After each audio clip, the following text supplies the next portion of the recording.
Pace bene, masih di mea culpa.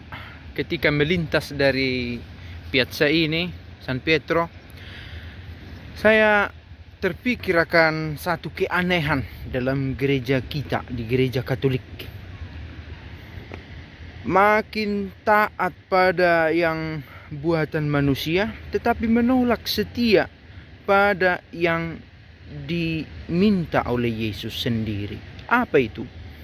Lihatlah misalnya, kita lebih memilih untuk kembali ke pakaian-pakaian yang khas. Bahasanya harus bahasa ini, misalnya harus begini begitu. Yang lebih banyak sentuhan manusianya di situ. Karena kita tahu cara misa kita sekarang ini banyak dipengaruhi oleh kultur Latin, Romawi.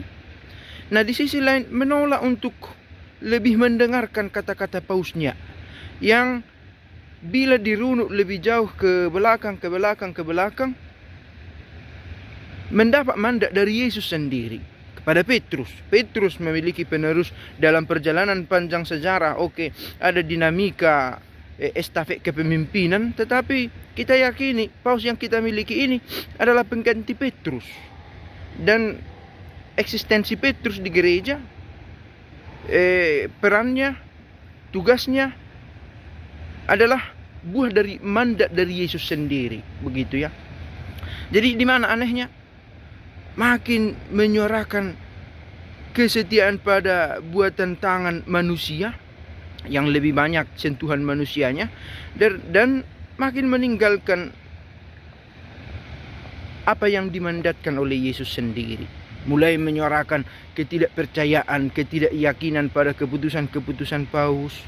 Mulai mengkritik. Tidak semua. Ya, harus juga disclaimer. Yang pertama, ini tidak berlaku untuk semua orang Katolik. Banyak juga yang dengan tulus merayakan iman. Tapi ada juga beberapa kelompok yang meributkan ini soal tradisi atau yang lain. Yang kedua, tidak salah juga mengikuti buatan tangan manusia itu, karena gereja ini serentak pekerjaan Allah dan pekerjaan manusia juga. Soal pakaian, soal liturgi, tidak salah juga.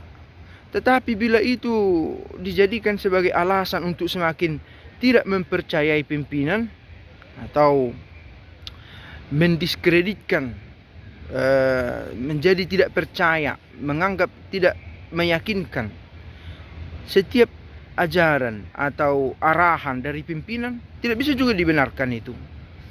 Mudah-mudahan tidak kabur maknanya karena kalimat yang tidak begitu rapi.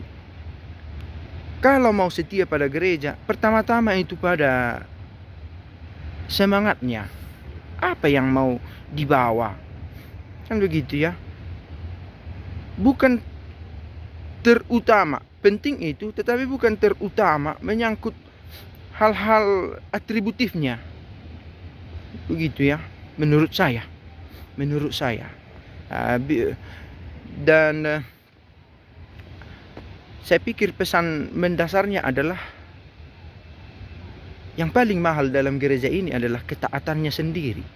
Sebagaimana Kristus menunjukkan ketaatan kepada Bapaknya. Lalu ada yang mengkomentari begini, kita taat kepada siapa? Kepada paus yang sesat itu. Apa otoritas kita menyebut dia sesat?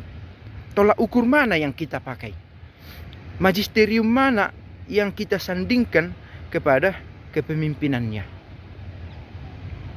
Begitulah arah gereja sekarang. Paus kita ini dalam perjalanan waktu akan berganti juga. Kalau nanti ada kebijakan baru, sejauh itu tidak menyimpang dari Kristus yang adalah Putra, yang adalah Allah kita, yang kita terima dalam Ekaristi, kita anggap itu sebagai panduan yang kita ikuti. Bagaimana bersikap kepada orang-orang lain yang katakanlah paus ini banyak dikaitkan dengan isu-isu kekinian? Mungkin dari kita dituntut untuk memahami lebih baik lagi. Dari pihak kita mampu menyesuaikan diri. Kultur berkembang, berevolusi, tetapi konsep yang kita miliki ini masih bertahan sampai sekarang, dan itu yang dipertahankan. Konsep iman, konsep tentang Kristus, Allah yang menjelma menjadi manusia, masih dibela. Dan itu yang kiranya tetap bertahan. Pace bene.